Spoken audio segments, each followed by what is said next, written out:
thought she was joking when she first did it. It was weird, but I didn't take it seriously. In fact, I even wondered what stories she was making up. My wife, Emily, has always been a bit eccentric. We met in college, and since then she's always been full of unexpected surprises and unusual stories. But what started happening lately made me wonder about her sanity. It all started when she started telling me about meeting people she said simply couldn't exist here in our town. One day when I came home from work, she greeted me with a smile and said, "You won't believe who I met in the park today." It was Dr. Einstein. I looked at her in surprise. "Emily, you know that Einstein died a long time ago, is not it?" But she just laughed and nodded. "I know it sounds weird, but I'm pretty sure it was him." The next day she started talking some more. "I met Shakespeare in the park today. You do realize that Shakespeare died back in the 17th century, is not it?" I replied again, not hiding my bewilderment.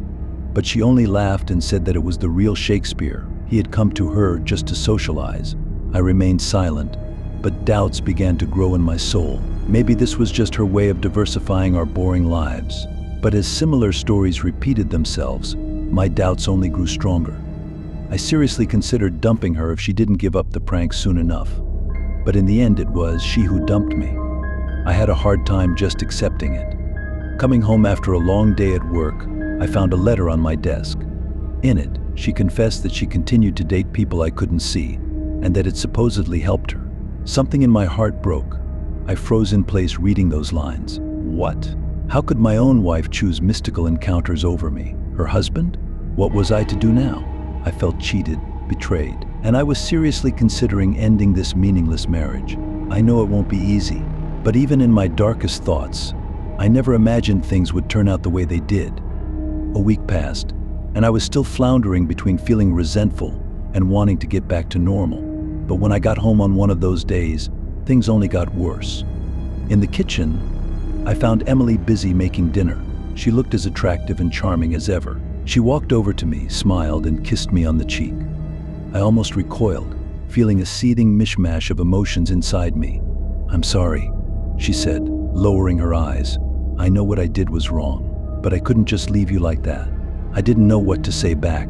My heart was torn between resentment and pity for her, but I pretended it was okay, kissed her back, and sat down at the table. We were silent, each swallowing our own demons. But even as I tried to return to normal, the shadow of suspicion still hovered over us. Every time she was unavailable or left the house for a meetings, I couldn't shake the feeling that something was wrong.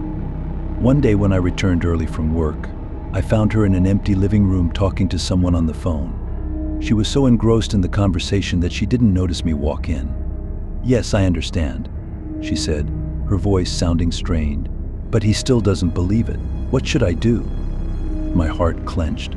Was she still lying to me? Who was this man she was talking to? And why did she keep backing up this stupid story about meeting invisible people?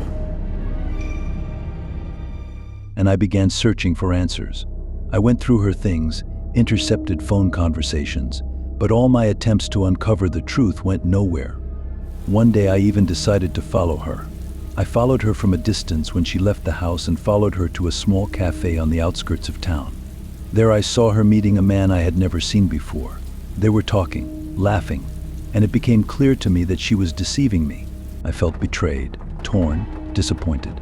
How could she do this to me? With her own husband? All my feelings for her were gone, replaced only by hatred and a desire to expose her to the world. But even as I was deciding what to do next, new fears began to take my peace. I became scared to even think about what she might do in response to my discovery. After all, she knew me better than anyone else. She could use any word I said, any action I took against me. I shut myself away, not knowing how to act. But one day, when I came home and found her busy again with her meetings, something inside me broke completely. I realized that I could no longer live in this lie, this delusion. It was time for my final move, for the final exposure of the whole truth. I decided to go straight.